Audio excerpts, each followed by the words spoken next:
Donc, on est dans Ruth. Juste pour un léger contexte ici qui va nous aider aussi à se rappeler où est-ce qu'on arrive dans le chapitre 2. L'histoire de Ruth prend place dans l'une des pires saisons de l'histoire d'Israël. Il était rebelle sur un moyen temps. Le livre de Ruth commence en nous parlant d'une famille qui ne marche pas vraiment avec Dieu. Puis on a envie de lire Ruth, puis on fait comme « Oh, wow, c'est donc bien beau. » Ouais, non, pas tant. Pas tant. Ça commence pas super bien. Tu as Elimelech, le papa, tu as Naomi qui est la maman, puis ils marient leurs deux fils, leurs deux fils avec des filles du pays de Moab. Moab, c'est un peuple, c'est un pays qui a été maudit par Dieu. Ouais, mais dans le camp au cerveau, hein? Et ça allait pas bien. Ça allait pas bien. La famille d'Elimelech puis de Naomi représentait la rébellion d'Israël. Et pas d'une façon figurative. Pour vrai, Dieu était là, mais pas tant. Et Elimelech meurt, le père meurt, les deux fils meurent. On peut s'imaginer pour le cœur de Naomi à quel point ça devait être difficile de perdre son mari et de perdre ses deux fils. Évidemment, pour les deux filles aussi, les deux brus, Orpa et Ruth, ils viennent de perdre leur mari.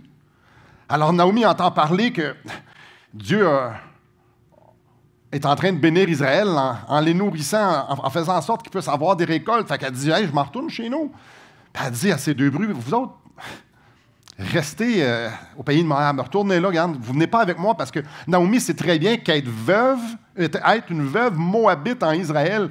Mettons, tu n'as aucun espoir d'avoir une vie normale. Là. Ça va vraiment pas bien. » Malgré son insistance, Ruth a dit « Moi, je reste avec toi, belle-maman. » Orpa, elle, a décidé de revenir à la maison, de retourner chez elle.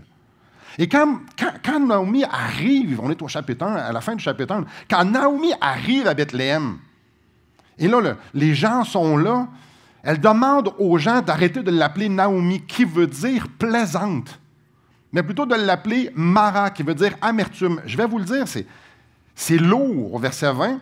Alors elle leur dit, ne m'appelez pas Naomi, appelez-moi Mara. Et c'est là que c'est... Car le Tout-Puissant m'a rempli d'amertume, m'a provoqué, le Tout-Puissant m'a irrité, le Tout-Puissant m'a mis dans une situation arc. Quand tu dis ça, ça n'en dit long avec ta relation avec Dieu. Donc, ni Israël, ni Naomi, encore moins Ruth, la Moabite, parce que tout au long du livre, Ruth la Moabite, comme si l'auteur ne veut absolument pas qu'on oublie que c'est une Moabite. Parce que ça veut dire quelque chose qu'elle soit Moabite. Ça veut dire qu'elle ne mérite absolument rien. Donc, l'idée là-dedans, là, le chapitre 1, c'est l'auteur veut être certain, Dieu veut qu'on soit vraiment certain que personne qui mérite quoi que ce soit de la part de Dieu. Ruth a été écrit parce que Dieu voulait émerveiller Israël à propos de sa grâce. Il voulait leur rappeler à quel point Israël était entre de bonnes mains. Même si tout ce beau monde-là mérite le jugement, même si ce beau monde-là devrait avoir aucun espoir, même si ça fait profondément mal, on parle du deuil ici, Dieu voulait leur dire « Je suis là ». Donc, le livre de Ruth, ce n'est pas dans la Bible pour qu'on fasse « Wow, quelle belle histoire d'amour », mais pour nous montrer comment Dieu orchestre tout pour faire accomplir son plan. Comment Dieu orchestre tout pour délivrer son peuple imméritant. Quand tout semble noir, et si vous êtes ici, probablement vous avez vécu ça. Vécu un temps où est-ce que c'est ténébreux, où est-ce que ça semble noir, c'est ennuagé, c'est hors de contrôle, il n'y a pas d'espoir. J'aimerais ça qu'on puisse regarder comment Dieu agit. Puis on va regarder trois choses très claires de comment Dieu agit au chapitre 2. On va voir la souveraineté de Dieu à l'œuvre, on va voir l'abondance de la grâce, mais on va aussi voir que Dieu, c'est un Dieu d'alliance. Alors, ce matin, laissons-nous éblouir par Dieu. Donc, le dernier verset du chapitre 1 puis le premier verset du chapitre 2, c'est une sorte de transition dans l'histoire. C'est comme si c'est quatre scènes. Ruth, c'est quatre scènes, comme genre au théâtre. Et le verset 22 puis le verset 1, c'est comme une mise en contexte pour l'approche de la nouvelle scène. On va lire le verset 1. Naomi avait un parent de son mari. C'était un homme puissant et riche de la famille d'Elimelech qui se nommait Boaz. l'auteur veut savoir que dans la prochaine scène, dans la prochaine portion de l'histoire, c'est pas Naomi, parce que le chapitre 1, c'est à propos de Naomi. Ici, le personnage principal du chapitre 2, ça va être Boaz. Comme on va le découvrir plus tard, le fait que Boaz était dans la famille d'Elimelech, c'est une information cruciale. Mais pour aujourd'hui, dans le chapitre 2, où on est rendu, c'est juste important de savoir que Boaz et Naomi, il y avait un lien entre les deux, il y avait un lien familial. Dieu veut qu'on sache que c'est un homme qui était une grande influence en Israël, et non seulement ça, il y avait beaucoup de richesses. Allons lire le verset 2 et 3. Ruth, la Moabite, dit à Naomi, « Laisse-moi, je te prie, aller glaner des épis dans le champ de celui aux yeux duquel je trouverai grâce. » Elle lui répondit, « Va, ma fille. » Elle alla glaner dans un champ derrière les moissonneurs, et il se trouva par bonheur que la parcelle de terre appartenant à Boaz, qui était de la famille d'Elimelech.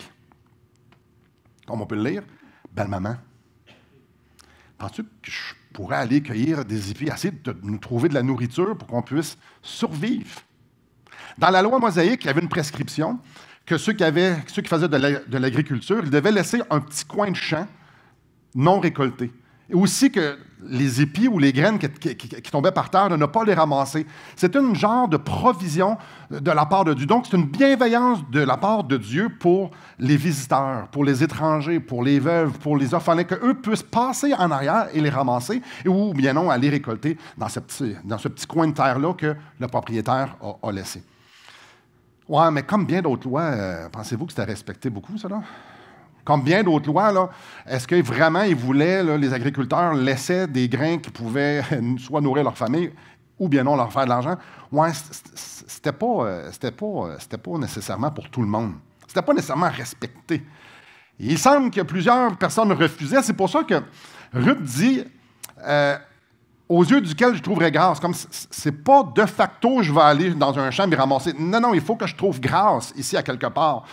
Donc, ce qu'on lit au verset 7, c'est elle a dit, « Permettez-moi de glaner, de ramasser des épis entre les gerbes derrière les moissonneurs. » Elle a même demandé la permission. Donc, ce n'était pas nécessairement que quand une Moabite arrive dans un champ et elle commence à cultiver. Non, elle demande de l'aide et elle espère recevoir, d'être bien accueillie.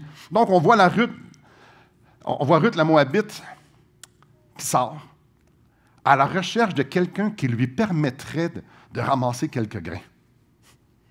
Comme on vient de lire, Ruth demande à un superviseur de moissonneur, est-ce que je peux glaner ici? On la reste du verset 20. Et depuis ce matin, ça c'est le superviseur, et depuis ce matin qu'elle est venue, elle a été debout jusqu'à présent, et elle s'est reposée jusqu'à un moment dans la maison. Donc, le superviseur a dit oui.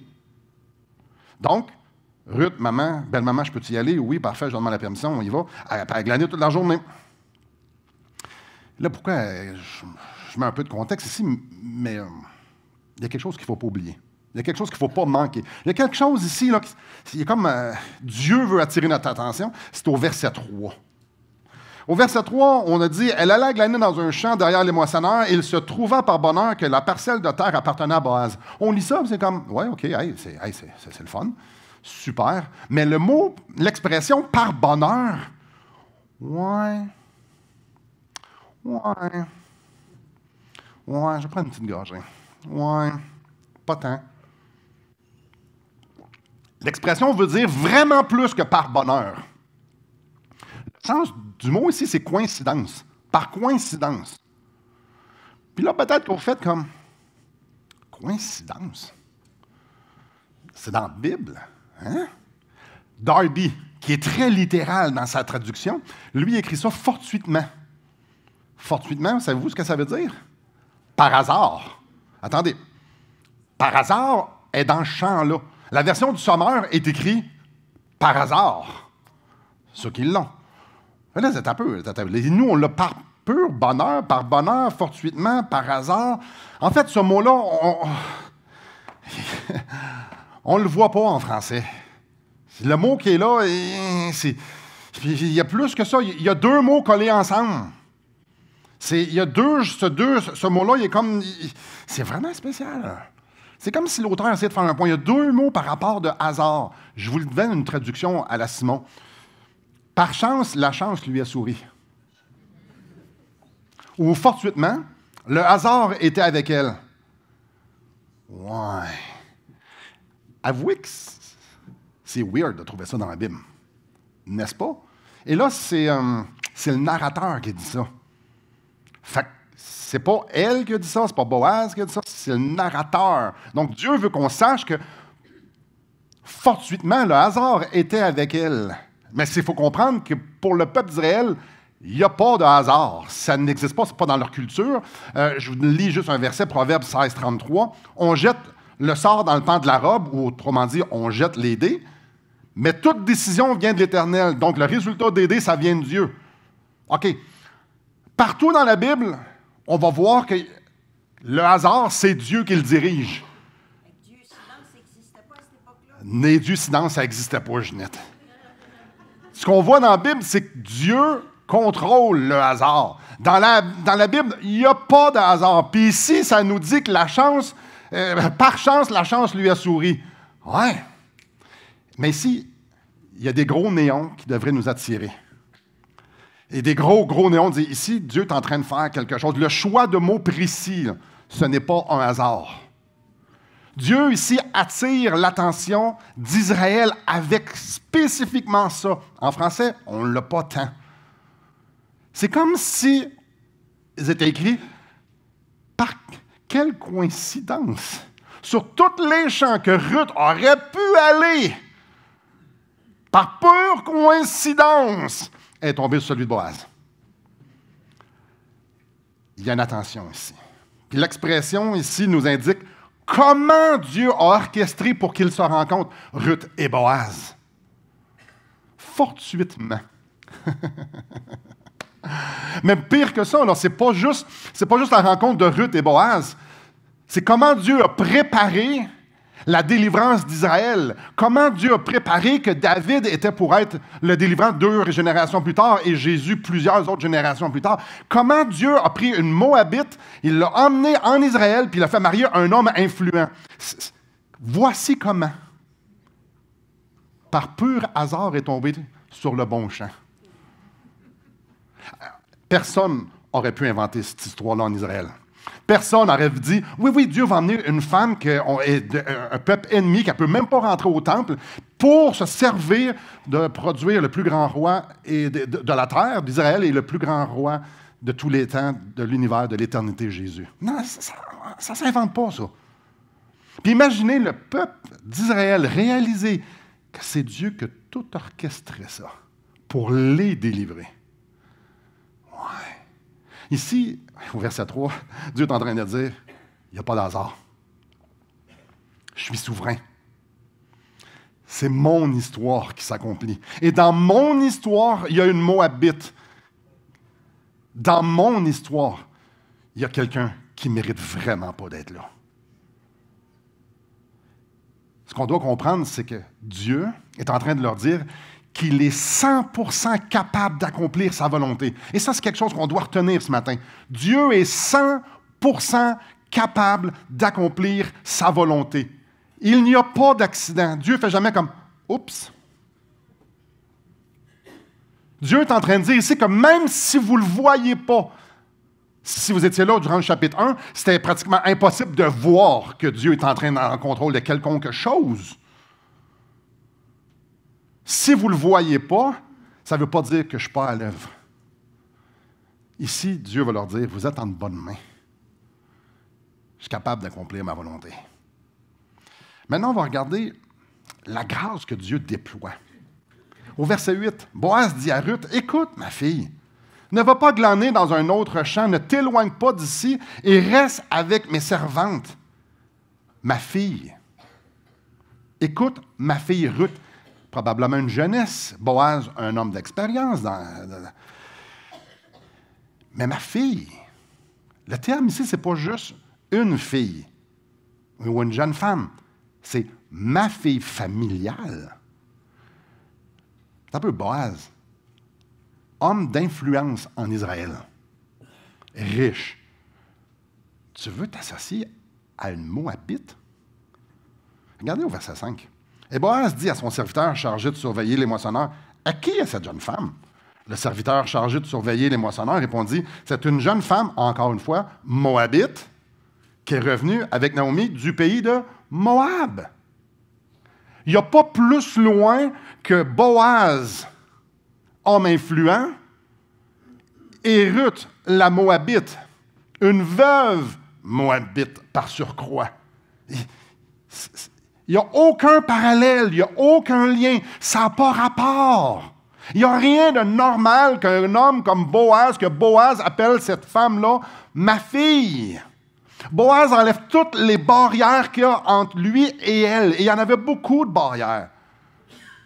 Puis plus qu'il enlève les barrières, tu es dans ma famille. Je vais prendre soin de toi. Et 4 choses qu'il va lui dire qu'il va faire pour elle. On le lit au verset 8. Sers-toi dans mon champ. Va pas dans d'autres champs. Il va toujours avoir quelque chose pour toi dans mon champ. Il ne manquera pas, tu ne manqueras rien. Tu restes chez nous dans mon champ. Au verset 9, regarde où l'on moissonne dans les champs et va après elle, en parlant des servantes. Alors, tu vas tout de suite savoir, je vais te dire le truc, là. Quand mes servantes changent de champ et s'en vont là, suis-les. Parce que c'est là que tu vas trouver le maximum de grains pour toi. Et c'est super beau. J'ai défendu, au milieu du verset 9, j'ai défendu à mes serviteurs de te toucher. Je me suis assuré que tu seras en sécurité. Tu ne te feras pas achaler, tu ne te feras pas violer, tu ne te feras pas rien. Tu es en sécurité chez nous. C'est énorme. C'est énorme. Pour nous, c'est comme, non, c'est normal. Pour Ruth, c'est énorme. Pour Ruth, c'est énorme. Elle est dans une terre étrangère qu'elle ne connaît personne. Elle est étrangère, elle le sait. Son peuple, c'est un ennemi de où est-ce qu'elle est. Elle le sait. Elle le sait que c'est une femme. Puis qu'elle s'en va cultiver, qu'elle s'en va ramasser en arrière de cultivateurs. Les mœurs sont très différentes que ce qu'on a aujourd'hui. Bon, elle dit, je vais prendre soin de toi. C'est tellement beau ce qui va arriver après, là. Et quand tu auras soif, tu iras au vase et tu boiras ce que les serviteurs auront puisé. Et peut-être, frères et sœurs, vous avez lu ça, vous n'avez jamais catché quelque chose de gros ici. Dans la culture, c'est les étrangers qui serrent l'eau. C'est les étrangers qui puisent l'eau. Dans la culture, les hommes sont au champ, c'est eux qui font le gros travail, et c'est les femmes, s'il n'y a pas d'étrangers, qui vont emmener l'eau aux hommes. Ici, c'est quoi vous lisez? Ruth va boire l'eau des hommes. Peut-être qu'on fait comme... Ouais, puis... Ruth, la Moabite, va boire l'eau que normalement, c'est soit les femmes ou les serviteurs qui ont emmené aux hommes. C'est énorme. Sachez une chose, c'est que les hommes comprenaient ce que ça voulait dire. Elle était honorée. C'était énorme. Non seulement tu n'auras pas à le puiser, je te mets comme à la même place que les hommes. La bienveillance de Boaz envers Ruth est hors norme. Là, lorsqu'on vient de lire à date, là, il n'y a rien de normal là-dedans. On devrait faire comme, hein? C'est tellement contre-culturel, ça n'a aucun sens que Boaz agisse comme ça avec Ruth. Et juste pour nous démontrer à quel point ça n'a aucun sens que Boaz agisse de même envers Ruth, on va lire la réaction de Ruth. Alors, elle tomba sur sa face et se prosternait contre terre. Ouais. Ruth vient de comprendre qu'il se passait quelque chose de très gros. Et elle lui dit, comment ai-je trouvé grâce à tes yeux pour que tu t'intéresses à moi qui suis une étrangère? Je suis supposé d'être dans la misère. Je suis supposé d'être rejeté. Je suis supposé d'être vulnérable. Puis tu m'appelles ta fille. Puis tu vas me traiter comme telle. Mais voyons donc. Je suis une Moabite. Et voici ce que Boaz lui répond. Au verset 11, on m'a rapporté tout ce que tu as fait pour ta belle-mère depuis la mort de ton mari et comment tu as quitté ton père et ta mère et le pays de ta naissance pour aller vers un peuple que tu connaissais point auparavant. Que l'Éternel te rende ce que tu as fait et que ta récompense soit entière de la part de l'Éternel, le Dieu d'Israël, sous les ailes duquel tu es venu te réfugier. C'est tellement beau. Ruth, tu n'es pas une étrangère. Ruth, tu n'es pas une étrangère. Ruth, tu es dans ma famille. Tu as pris soin de ma famille. Je vais prendre soin de toi. Tu as quitté ta vie pour venir te réfugier auprès du peuple d'Israël. Tu as démontré une volonté de venir te prendre refuge en l'Éternel. Tu n'es pas une étrangère. Boaz reconnaît que Ruth a été bienveillante envers les siens. Alors, il va prier que Dieu soit bienveillant envers elle. Boaz prie pour que Dieu fasse du bien à Ruth. Alors que les Israéliens, les Israélites, le peuple d'Israël, sont ennemis de Moab, des gens de Moab, ici, Boaz prie que Dieu bénisse Ruth. Ruth est supposée de mendier, d'être rejetée. C'est écrit encore et encore et encore et encore dans ce livre-là. Elle est une Moabite. Elle n'est pas supposée d'avoir de lien avec ni Boaz, ni Naomi, ni personne. La famille de Naomi n'était pas supposée d'aller au pays de Moab. Puis là, elle est en Israël, puis Boaz prie pour qu'elle soit bénie. Pour nous, j'espère qu'on fait juste comprendre qu'on ne comprend pas, mais c'est surréel. Ça n'a aucun sens. Écoutez la réponse de Ruth. Verset 13. « Oh, que je trouve grâce à tes yeux, mon Seigneur, car tu m'as consolé, tu as parlé au cœur de ta servante, et pourtant, je ne suis pas moi comme l'une de tes servantes. Je ne suis même pas une de tes servantes. Je suis moins qu'une servante. » On doit comprendre, c'est que Ruth, elle n'est rien pour Boaz. Elle n'est rien, c'est rien, c'est une pure étrangère pour Boaz, c'est une pure étrangère en Israël. Puis là, il est en train de lui dire, je suis rien pour toi, puis tu me consoles. Je suis rien pour toi, puis tu es bienveillant avec tes ressources. Mais voyons, ça n'a pas de sens. Je suis supposé de mendier, je suis pauvre. Je suis venu ici en sachant que je n'étais pas pour avoir d'espoir. Naomi m'a dit que Dieu était contre elle, puis qu'il n'y avait pas d'espoir, puis que je ne devrais pas venir, que je serais mieux aller revenir chez nous. Puis là, tu es en train de me dire que je vais non seulement avoir accès à tes ressources, tu parles à mon cœur. Tu me donnes de la valeur. Boaz donne de la valeur à Ruth. En fait, Boaz attache l'identité de Ruth à la sienne. On est de la famille. Et là, Ruth est comme, moi, je suis supposé d'avoir peur, là. Je suis supposé d'être ébranlé. Qu'est-ce qui se passe? Qu'est-ce qui se passe? Bien, Ruth est en train d'expérimenter la grâce de Dieu au travers de Boaz. C'est ça qui se passe. C'est pas fini. Verset 14. Au moment du repas, Boaz dit à Ruth, approche, mange du pain et trempe ton morceau dans le vinaigre. Il s'assit à côté des moissonneurs, on lui donna du grain rôti, elle mangeait, se rassasia, et elle garda le reste. Puis elle se leva pour glaner. Boaz donna cet ordre à ses serviteurs, qu'elle glane entre les gerbes et ne l'inquiétez pas. Et même vous ôterez pour elle des gerbes, quelques épis, que vous la laisserez glaner sans lui faire de reproches. Elle glana dans le champ jusqu'au soir. Elle bâtit ce qu'elle avait glané. Il eut environ un épha d'orge. On parle entre 30 et 50 livres d'orge en une journée. Grand-maman, je vais aller chercher, tu me permets-tu, je vais aller chercher quelques épis pour qu'on puisse manger.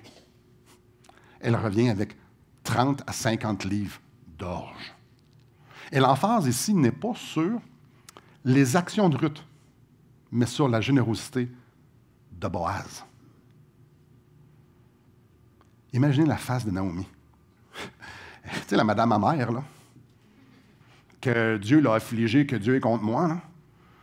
Là, elle voit sa belle-fille revenir le soir avec 30 à 50 livres d'orge, déjà battus, donc prêt à la consommation. Hein?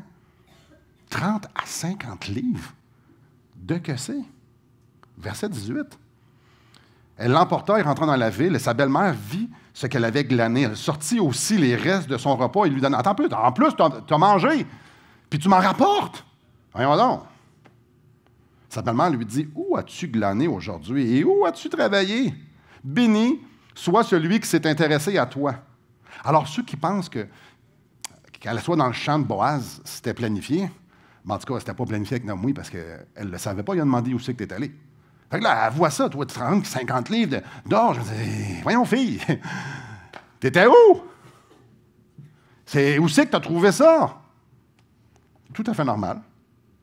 Tout à fait normal. Elle va remarquer que. Ben, je vais le lire. Et Ruth fit connaître à sa belle-mère chez qui elle avait travaillé. L'homme chez qui j'ai travaillé aujourd'hui, dit-elle, s'appelle Boaz. Ruth ne répond pas à sa belle-mère. Sa belle-mère lui dit, « Où est-ce que tu es allé? »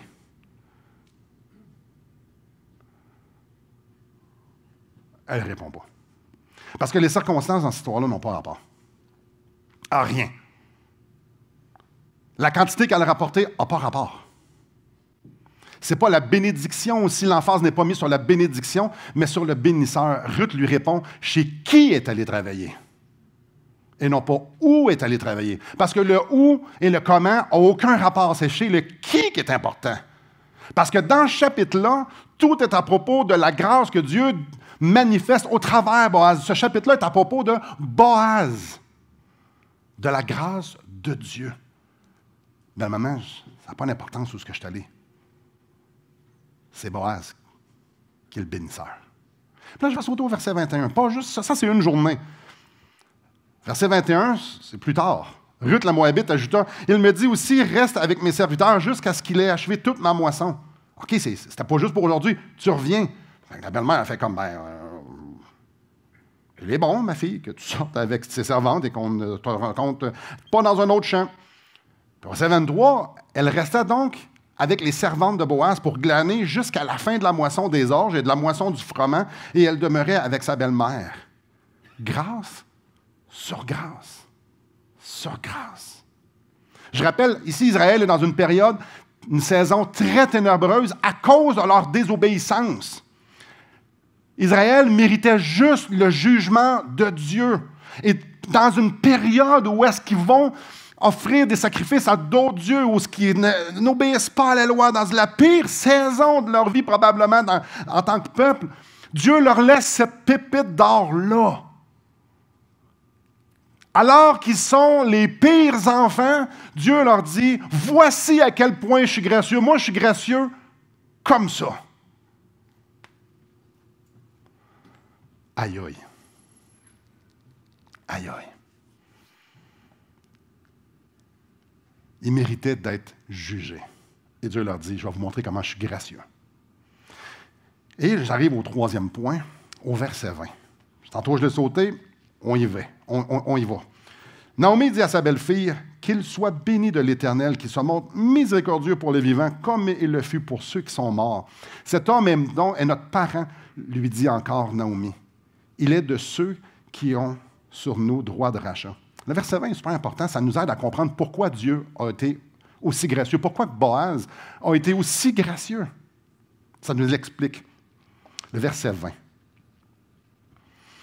On va commencer en disant qu'il soit béni de l'Éternel, en parlant de Boaz, qui se montre miséricordieux pour les vivants, comme il le fut pour ceux qui sont morts, Dieu. On s'entend, la disposition de Naomi envers Dieu a changé. Elle a changé beaucoup. Vous allez voir, plus que ça va avancer dans les prochaines minutes, vous allez voir que la disposition de Naomi a vraiment changé.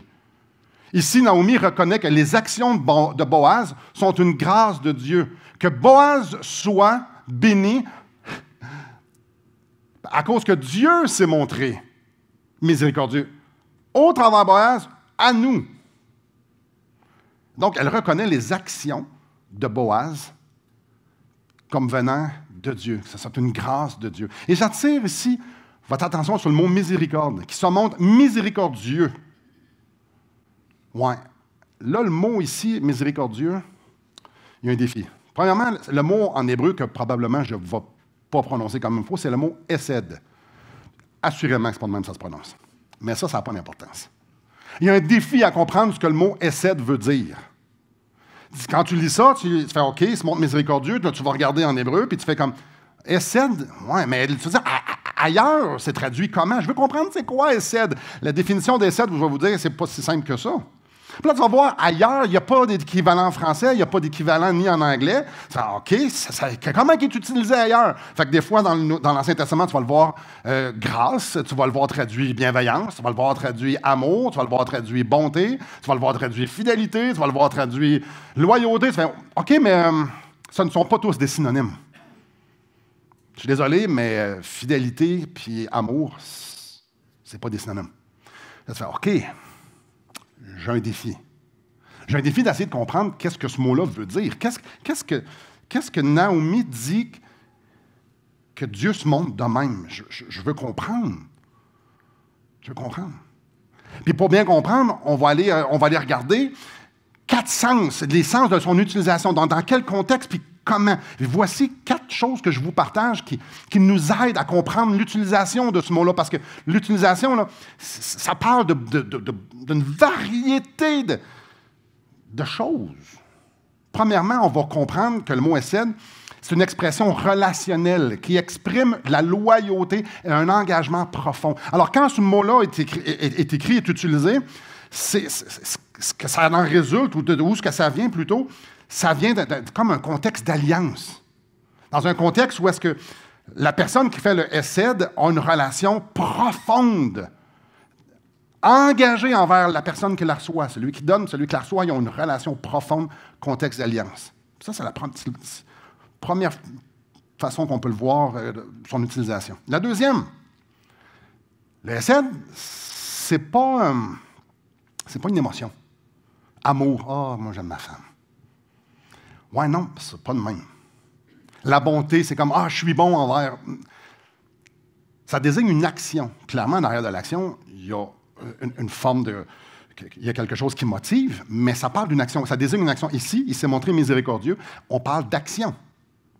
Donc, c'est une expression qui désigne toujours une ou des actions. Troisième chose, l'action est faite par une personne qui a un rapport de puissance ou d'autorité ou de ressources par rapport à l'autre. Donc, c'est une personne qui bénit quelqu'un qui a besoin de bénédiction ou quelqu'un qui vient au secours de quelqu'un qui a besoin d'être secouru. Quatrième chose, un Hesed, c'est un acte de miséricorde ou de grâce qui dépasse tout sens du devoir. C'est comme ça, non, ça n'a pas de sens. Tu regardes ça, tu fais, mais voyons donc. Un peu comme là. On parle d'une générosité hors norme, quelque chose d'extraordinaire. Donc, si on peut le comprendre, Hesed, quelqu'un qui fait un acte d'Hesed, c'est quelqu'un qui enveloppe. Là, ça le rapport, c'est un lien, c'est avec quelqu'un, je te vais te donner, je vais venir à ton secours, mais on parle d'amour, de bienveillance, de loyauté, c'est tout ça ensemble. C'est pas juste je t'aime, c'est pas juste j'ai de la miséricorde envers toi, il y a quelque chose de spécial, comme Boaz vient de faire. Boaz, il a été bon, il a été loyal envers la famille. Boaz, il a fait, OK, c'est vraiment un tout. Et au verset 20, Naomi reconnaît que Dieu a agi comme il a agi parce qu'il est un Dieu fidèle. Il a fait le Hesed envers son peuple, envers ses alliances. Mais là, pourquoi je vous parle de ça? Puis je prends comme 5 minutes pour vous parler d'un mot hébreu qu'on ne dira plus jamais. Quand Dieu dit qu'il va faire quelque chose, il va le faire. Parce que lui, il vit dans ce monde Hesed-là. Donc, son amour, sa bonté, sa grâce, sa bienveillance envers son peuple ne sont pas motivés par ses émotions. Naomi, puis Ruth et Israël ne sont pas cute, là. Dieu manifeste ce Hesed-là, pas parce qu'ils sont à la hauteur, pas parce qu'il y a le cœur attendri, parce qu'ils ont tout fait ce qui était nécessaire. Non. Dieu agit de façon hors norme avec des gens qui sont totalement imméritants parce qu'il a dit qu'il était pour le faire. Il a dit à son peuple qu'il prendrait soin d'eux. Il a dit à son peuple qu'il serait présent pour eux. Alors, il va le faire. Quand Dieu fait une alliance, il le fait. C'est ça sa motivation. L'expression Hesed, c'est partout dans l'arrière-plan du livre de Ruth. Puis il y a une raison pour ça. Dieu voulait que le peuple sache à quel point ils étaient entre bonnes mains. Dieu voulait que le peuple sache que Dieu est souverain et qu'il orchestre les moindres petits détails pour faire pleuvoir ses grâces avec une abondance hors norme, et non pas parce qu'il le méritait, mais à cause de qui lui il est. Naomi a fait un 180 total, alors qu'elle est encore endeuillée de son mari et de ses 2 fils. Elle reconnaît que Dieu manifeste Hesed dans sa vie. Ce n'est pas 30-50 livres d'orge qui renversent ton deuil. C'est pas 30-50 livres d'or qui fait comme « Ouais, maintenant je suis guéri et délivré. À travers ton mari et tes 2 fils sont morts. » Non, non, non, non, non, non, non, non, non. Elles viennent de voir Dieu à l'œuvre et ça change tout. Elle reconnaît que ce n'est pas Boaz, que ce n'est pas par hasard, que Boaz est allé d'une façon totalement hors norme. Elle fait « Dieu, il vient d'être fidèle à son alliance envers nous. »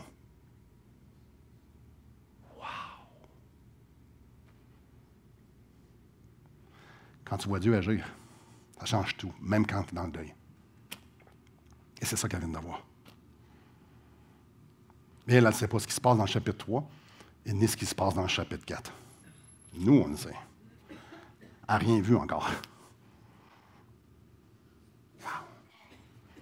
Par souci du temps, le droit de rachat, on va voir ça la prochaine fois. On va en parler beaucoup. Mais je nous amène à réfléchir quelques instants. Puis je vous invite à venir avec moi dans Romains chapitre 8. Parce que le sens de Hesed ne se trouve pas juste dans l'Ancien Testament, dans Ruth. Parce que Dieu, c'est comme ça qu'il agit. C'est ça, il t'amène dans une sphère de bonté, de bienveillance, d'amour, de miséricorde, de loyauté, de fidélité. C'est ça. C'est ça, en arrière, les actions qu'il fait. C'est ça, les actions. C'est son monde à lui, c'est ça, son royaume. Fait quand on réfléchit, le peuple d'Israël était complètement imméritant. Puis si vous connaissez un petit peu l'Ancien Testament, le temps des juges, arc. Mais ce n'est pas le seul temps. Le peuple d'Israël, c'est un peuple imméritant. Dieu ne les a pas choisis parce qu'ils étaient hauts. Puis il leur a dit une couple de fois. Naomi, c'est pas une héroïne. Naomi, c'était pas fort. Naomi a fait beaucoup d'erreurs en tant que maman et en tant que femme. Elle a marié ses 2 fils à des Moabites. En partant, c'est pas fameux. C'est très nul. C'est vraiment un gros péché. Arc, elle a scrappé ses enfants. Naomi n'était pas méritante. Ruth, elle, le gros tort qu'elle a fait, c'est une Moabite. Mais dans la culture, dans la Bible, être Moabite, ça te mérite, mais vraiment pas. En fait, Dieu dit, il n'y a personne, il n'y a pas un Moabite qui va rentrer dans mon temple pour m'adorer. Ouais. Puis si on est frères et sœurs, nous, je vous regarde, je m'inclus quand je vais le dire, il n'y a personne d'entre nous, il n'y a personne d'entre vous, tu n'es pas méritant de rien de bon venant de Dieu. Si Dieu avait à payer, à repayer ce qu'on a fait de bien, il nous enverra en enfer. Ouais. Ça va tellement bien dans le monde. On a des épreuves, on a des chicanes, on a des conflits, pas parce qu'on est des bonnes personnes. Non. Moi, je me souviens, ma fille qui est là, celle qui est à droite, excuse-moi, Annabelle. Son surnom, quand elle était petite, c'était Crocrobelle. Appelez-la pas comme ça. Parce que Annabelle, Jonathan, il y a une petite sœur. Il y a plusieurs petites sœurs. En fait, il y a comme quasiment une douzaine de sœurs, mais 8. Et ça, c'est pas une blague. Mais Jonathan, il y a une sœur de l'âge d'Annabelle. Puis ils ont été à la garderie ensemble. On allait dans la même église. Puis et on parle de 1 an, 1 an et demi. Avant qu'elle sache que mordre quelqu'un au sang sur la joue, ce n'est pas une bonne idée.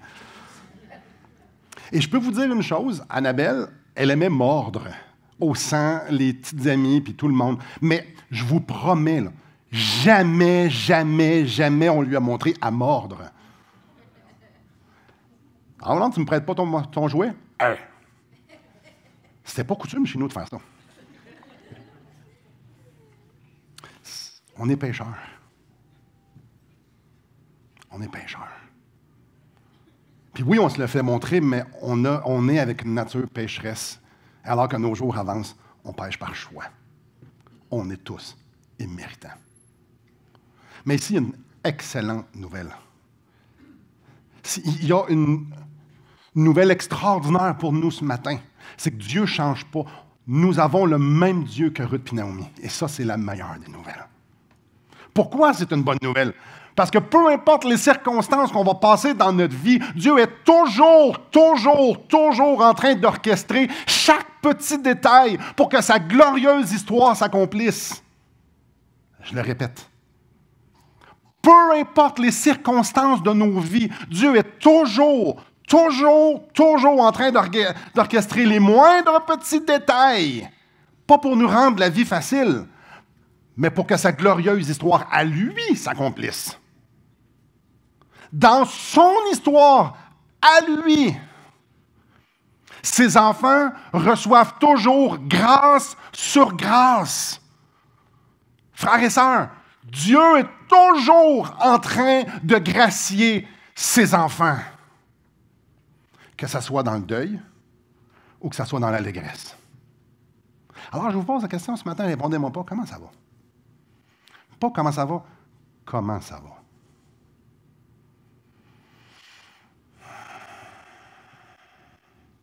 Comment ça va?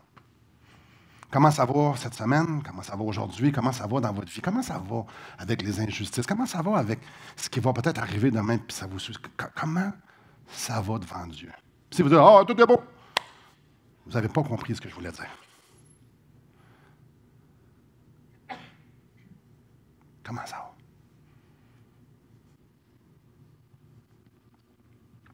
On est dans Romains chapitre 8. Verset 28. Ah, s'il vous plaît, je sais que ce que je vais lire là, je suis capable de le réciter par cœur, puis vous êtes capable, il y en a plusieurs ici qui sont tous capables de le réciter par cœur. Faisons pas ça. On va peser un peu plus les mots. Nous savons du reste que toute chose concourt, travaille au bien de ceux qui aiment Dieu, de ceux qui sont appelés selon son dessein. Oh, prenons une pause. Toute chose travaille dans le sens du bien.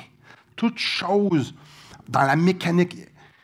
Dans la machine à saucisse, là, c'est toujours de la saucisse de bon qui goûte. Peu importe ce que tu mets dedans, là, c'est toujours du bon. Parce que tout va sortir du bon. Tout le temps. Peu importe c'est quoi. Tu perds ton mari, tu perds tes 2 fils, c'est bon. Il y a du bien. Tout ça, ça va concourir à ceux qui aiment Dieu. Dans son plan, lui. Parce que c'est écrit de ceux qui sont appelés selon son dessein. On est dans son histoire, à lui. Nous, on est dans nos bottines, mais nos bottines sont dans son histoire. Vous respirez son air, on est sur sa terre, dans son univers, selon les lois physiques, selon les lois scientifiques, selon tout. C'est lui qui a tout mis ça. On est dans son monde, dans son histoire, puis dans son histoire, ben c'est son histoire qui arrive. Puis il est capable de tout faire concourir. Tout. Pour notre bien dans son histoire. Ceux qui sont appelés à reconnaître qu'on est dans son histoire, ses enfants. Oh, j'aime ici, car ceux qui l'ont connu d'avance. Ici, là, connaître d'avance, le sens, c'est de rentrer en relation personnelle. Puis le d'avance, on peut lire dans Éphésiens chapitre 1 que c'est avant la fondation du monde. Avant la fondation du monde, il est rentré en relation personnelle avec Simon Ouellet. C'est un peu avant que je naisse. C'est un peu avant que je fasse quelconque chose. Je n'étais même pas d'implant parce que ma mère non plus n'était pas née. Avant la fondation du monde, il est rentré en relation avec moi. Avant la fondation du monde, j'étais dans son plan. Non seulement j'étais dans son plan, j'étais pour être conscient que je serais dans son plan, parce que ça nous dit ici qu'il m'a aussi prédestiné à être semblable à l'image de son Fils, afin que son Fils soit le premier-né de beaucoup de frères.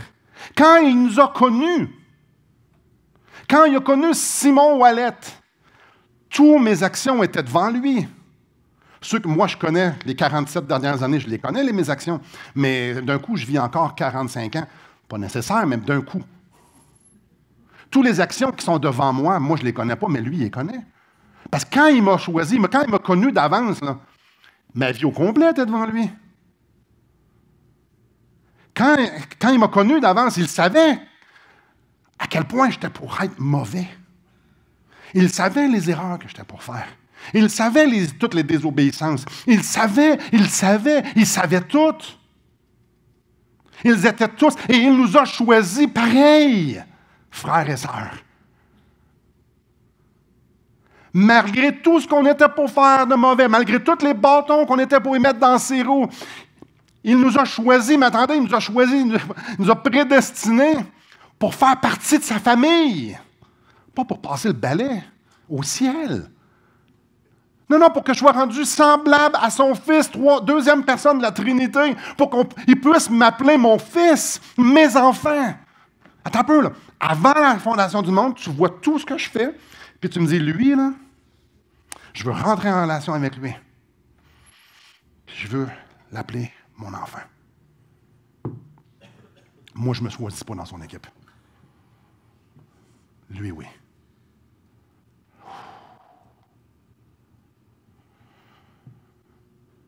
C'est extraordinaire.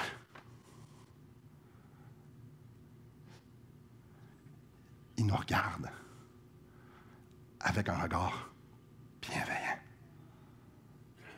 Avant même qu'on existe, en voyant tout ce qu'on était pour être. Wow! Puis ceux qu'il a prédestinés, il les a appelés.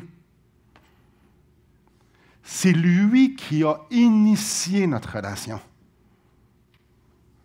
Personne ne peut aller à Christ si le Père n'a pas attiré d'avance. Jean 6. C'est lui qui est venu parler à notre cœur. Est-ce que ça vous rappelle des paroles qu'on vient de lire il n'y a pas si longtemps? Dans Ruth, chapitre 2. Je suis dans ta famille. Tu parles à mon cœur. Tu m'attires.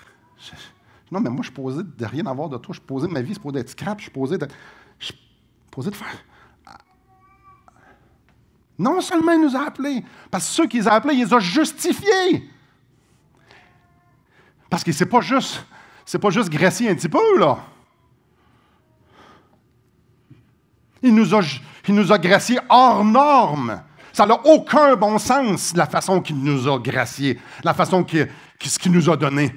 Celui qui n'a point connu le péché, Jésus, le deuxième Fils, la deuxième personne de la Trinité, Jésus, le juste, il l'a fait devenir péché pour nous.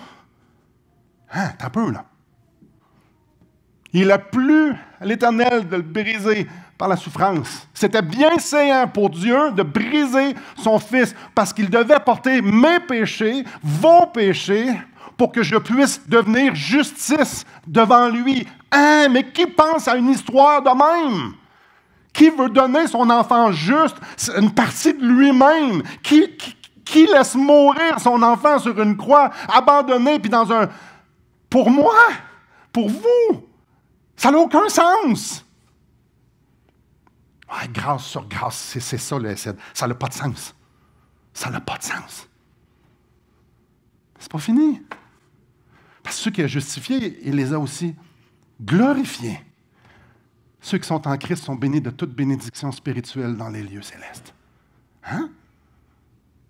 Dis ça encore. Bénis de toute bénédiction spirituelle dans les lieux célestes en Christ. Oui, mais moi, je suis pécheur. Je ne suis pas supposé d'avoir ça. Je suis supposé d'être un mendiant. Je suis supposé d'espérer. Puis en pensant de jamais pouvoir rien avoir parce que je ne le mérite pas. Écoute, tu m'appelles mon frère. Je suis ton frère. Puis, je suis co-héritier. Hein? C'est pas normal en passant. C'est pas normal qu'on soit co-héritier. Que dirons-nous donc à l'égard de ces choses? Si Dieu est pour nous, il est pour nous. Il est en connaissance de cause parce qu'il est omniscient, il sait toutes choses depuis toujours. Il sait qui on est. Alors, si Dieu est pour nous, mais qui va être comme nous? Il n'y a personne qui peut arriver devant Dieu et dire hein, regarde Simon, là, regarde ça, regarde les cabochons. Il va dire je le sais, qui est cabochon. Je le sais depuis avant la fondation du monde. C'est pour ça que Jésus est mort pour lui. Qui peut être contre nous? Et là, ça va juste encore meilleur. Lui qui n'a pas épargné son propre fils. Donc, la générosité l'a emmené à donner son propre fils au pire, à ceux qui l'ont crucifié. Attends un peu, il donne son fils à ceux qui l'ont crucifié. Avez-vous déjà pensé à ça? Il l'a livré pour nous tous.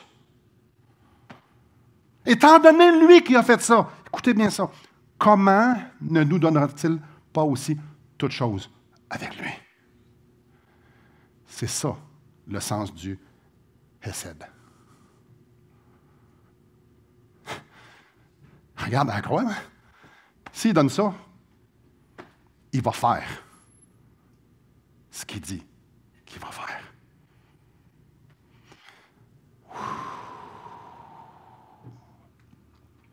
Dieu agit 100% du temps. Et alors qu'il reste tout, toujours, il est toujours en train d'orchestrer un chant, le choix d'un chant. De façon essaie de. Si vous êtes ses enfants, vous êtes dans cet environnement-là. Et ça n'a rien à part, ça n'a rien à voir avec ce que nous, on est son équio, son enfant. C'est à propos de qui lui, il est. C'est dans ce monde-là, c'est dans son royaume-là, ce royaume d'amour, de bonté, de loyauté. Puis il n'est pas motivé parce qu'on est poche ou parce qu'on est bon, on est motivé parce que Christ est mort à la croix pour nous. Puis quand Dieu nous dit, si j'ai donné mon fils, je vais tout donner ce qui est nécessaire pour toi. Il va le faire. C'est ça, Ruth. Dieu agit toujours avec une abondance hors norme. Parce qu'il est fidèle à son alliance. Il est fidèle à ses promesses. C'est qui est. Et toujours avec du monde imméritant. En conclusion, frères et sœurs, on est en bonne main. Apprenons à se reposer sur le fait que Dieu est Dieu. Dieu est bon. Toujours. Vous ne comprenez pas ce qui se passe? Je comprends. Je comprends que vous ne comprenez pas ce qui se passe peut-être dans votre vie. Mais la bonne nouvelle, c'est que Dieu le sait. Dieu dit, t'es en bonne main. Prions.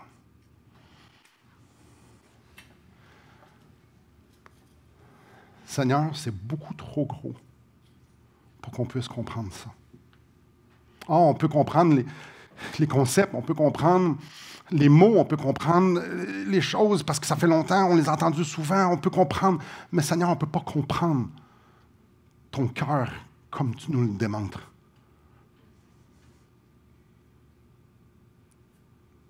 On peut juste y croire. On peut juste être ébloui qu'un Dieu aussi extraordinaire que toi puisse jeter un regard sur du monde comme nous. Mais pas juste jeter un regard. Nous emmener dans cette sphère tellement riche, tellement bonne, tellement succulente. Mais Seigneur, c'est dur à comprendre parce que quand tu souffres, ça fait mal. Puis Naomi, elle a vu quelque chose. Elle souffrait. Elle était dans la désobéissance, puis elle souffrait. Et tu lui as montré quelque chose, tu lui as fait goûter quelque chose pour qu'elle puisse, Seigneur, faire un 180 et te célébrer. Seigneur, c'est ce que je te prie dans ma vie. C'est ce que je te prie dans nos vies. Que Seigneur, à la place d'aller s'engourdir, à la place de croire des mensonges, en place de vivre, que ce soit dans la culpabilité ou que ce soit dans des fausses joies, les fausses tout, qu'on puisse, Seigneur Dieu, juste s'asseoir et contempler à quel point tu es extraordinaire. Parce que tu l'es. Seigneur, mon cœur a besoin de te voir. Nos cœurs ont besoin de te voir. Parce que quand on te voit agir, tout change. On le voit dans la vie de Naomi. Je l'ai vu dans ma vie tellement de fois. Fais-nous comprendre ce Dieu qui nous amène, qui produit, qui qui fait cette action qu'on a de la misère à comprendre, le Hesed. S'il y en a ici qui sont brisés, viens les bercer. Viens parler à leur cœur, viens les consoler comme Boaz l'a fait avec Ruth et comme Christ l'a fait avec nous. Que ton esprit, le consolateur, vienne consoler. Pas pour dire que ça va aller mieux, mais pour démontrer que quand Jésus a dit « Je serai avec vous jusqu'à la fin », que ça puisse apporter un baume, le baume que c'est supposé d'apporter. Oh Dieu, merci pour cette pépite d'or que tu nous donnes à nous, des personnes imméritantes. Merci parce que ça remplit de tes promesses que tu étais pour nous parler. Merci. À toi soit la gloire, notre grand Dieu. Amen.